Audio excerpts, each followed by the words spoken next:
ministry in a COVID world. My name is Stephanie Gates Sloan, and I want to help you as you think through what does it look like for us to engage new communities with the gospel during this unique time.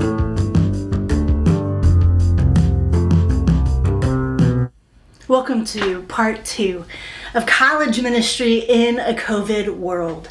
And what I want to talk to us today about is this: why are adjustments necessary and what needs to change?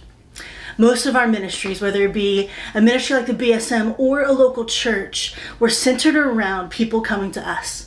And this is seen in our church services, our small groups, different ministries, even ministry teams that are happening within the church. And so I think we have to begin to ask, what are ways that we can adjust our ministries so that they can happen without requiring people from coming to us? And so we've made some of those adjustments already. First, we've done live streaming of our worship services. Second, we have groups that are meeting over Zoom. We have all these different things that we're starting to adjust in response to how do we make our ministries safer. But in the midst of all of this, I think you all have realized, just as I have with the students that we interact with, that our people are longing for community and connection. They were already wanting that, but now it's even more so. And so in the midst of this COVID world, how do we provide connection without endangering our people? I was on a Zoom call with some different pastors, and here are some of the ideas that I heard them share. They said, first, they've really been focusing on the return of old-fashioned visitation. One pastor said, we go and people can sign up, and different staff members, we go, and he said, I sit on the front porch. We're practicing social distance protocols. He's like, but I'm getting a chance to get to see these people, get to invest in them, and to pray together. Another church has really utilized their care team. In fact, that's my church. My brother passed away in March, and throughout this entire COVID time, I've had people reaching out to me, praying for me, sending me cards and emails, and even sending me resources on grief. And so when I think about this experience and how hard it's been, I know that I haven't been forgotten just because of the care team and the prayer team at my church. Next, how do we identify our ministries that we can make smaller?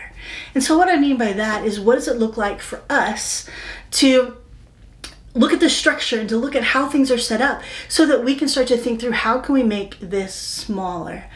And so maybe we take a small group and we start to pair up 2 to 3 different people within each small group, or maybe our ministry team volunteers. We say, okay, we want the 2 or 3 of you just to stay connected, to spend time together, get on a Zoom call, or be texting or calling each other every week.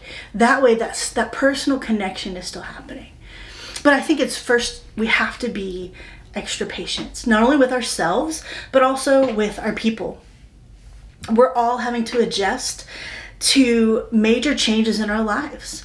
We're having to not only just personally, we're having to think through, wait a second, how do we redo what we do? But our people are having to make significant changes. Some of them are now being forced to work at home while also educating their children. And so many of them may be hesitant to adding another change. And so be patient and trust that the Spirit is going to provide and work in the midst of this. And that's really where I kind of want to end this video, is we as ministry leaders have to emphasize the role of the Holy Spirit in individual lives as well as in evangelism. I continue to find that most college students that I interact with, and I've been on UNT's campus now, this is my 15th year, do not have a true understanding of the Holy Spirit. And apart from that, it makes hard times really difficult. But I have found without an understanding of the role of the Spirit, it makes evangelism virtually impossible. And so I want to just tell you about a helpful resource that we use at our ministry. Jonathan Dodson has a book called Gospel-Centered Discipleship. And his chapter 5 in that book is solely about the Holy Spirit. And so we use this very often in our ministry. And so I want to make this available to you. And so I'm going to attach it to this resource on my website, so that if you would like to go through and just look at it and see if it's something that would be helpful for you to utilize with your people. Because the role of the Holy Spirit is going to be essential in what we're going to be talking about in trainings number 3 and number 4.